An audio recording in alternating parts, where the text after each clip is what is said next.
300 साल बाद पृथ्वी ने कहा, बस बहुत हो गया, अब देश देश मत खेलो, और सबको एक ही झंडे के नीचे ले आई। संयुक्त राष्ट्र यानी यूएन।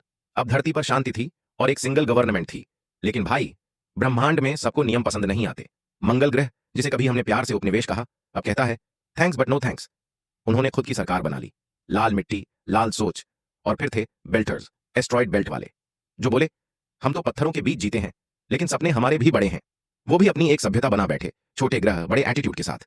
तीनों ताकतें कहने को शांत थीं, पर असल में सबके अंदर Game of Thrones solar edition चल रहा था। और फिर हुआ वो, जिससे सबका सिर घूम गया। अफ्रोडाइट स्पेस स्टेशन पर फैला एक रहस्यमय वायरस, इतना जानलेवा कि 5 लाख बेल्टर्स चुपचाप खत्म हो गए। जांच शुरू हुई और सबूतों ने उंगली उठाई सौरमंडल के पूर्व सबसे अमीर आदमी पियरे की तरफ। क्यों अमीर लोग जब बोर्ड होते हैं तो पूरी सभ्यता ही दांव पे लगा देते हैं? पियरे ने मंगलवासियों से हाथ मिलाया था। Mission chose with style. अब एक नाम आया सामने, एक गुप्त बिना पंजीकृत स्पेस स्टेशन। और भेजी गई रोसी हाउटन स्क्वाड के साथ, जो कहते हैं हम मिशन पे हैं, पर हमारी एंट्री बॉलीवुड स्टाइल होगी। जैसे ही वे पास पहुंचे, एक अदृश्य युद्धपोत सामने आ गया। कोई हेलो या वार्निंग नहीं, सीधा 2 टॉर्पीडो। शुक्र है रोसी की रेलगन ने उन्हें समय रहते उड़ा दिया। पर फिर शुरू हुआ क्लोज कॉम्बैट, जैसे हॉलीवुड और एनिमे का फ्यूजन। बड़ी मुश्किल से पायलट ने जहाज को स्टेशन के केंद्र में छिपाया। इतने टाइट स्पेस में ऐसा ड्रिफ्ट मारा, टोक्यो ड्रिफ्ट वाले भी शर्मा जाएं। दूसरी तरफ मॉली नाम की ट्रेन ने 2 इन्वेशन पॉड्स लॉन्च किए, पर स्टेशन की पुरानी मगर गुस्सैल टर्रेट ने एक को चूर चूर कर दिया। रोसी ने समय पर टर्रेट को उड़ा दिया और बाकी टीम अंदर घुसी। अंदर मिली एक लैब, बिल्कुल वैसी जैसी साई-फाई फिल्मों में होती है।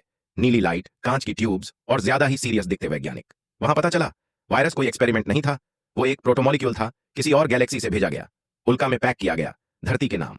पर रास्ते में शनि ने कहा मेरा कैच अच्छा है, और पकड़ लिया।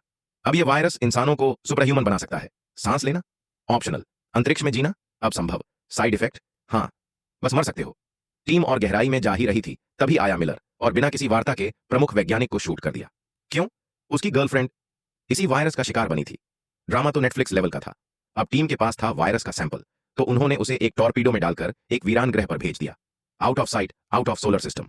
लेकिन तब तक जो होना था हो चुका था। मंगल और पृथ्वी ने ग्लव्स उतार दिए थे। अब लड़ाई सिर्फ सत्ता की नहीं थी, अब बात थी अस्तित्व की। और मानवता, वो अब एक ऐसे मोड़ पर थी जहां या तो वो अगली एवोल्यूशनरी लीप लेगी या कॉस्मिक डस्ट बनकर उड़ जाएगी।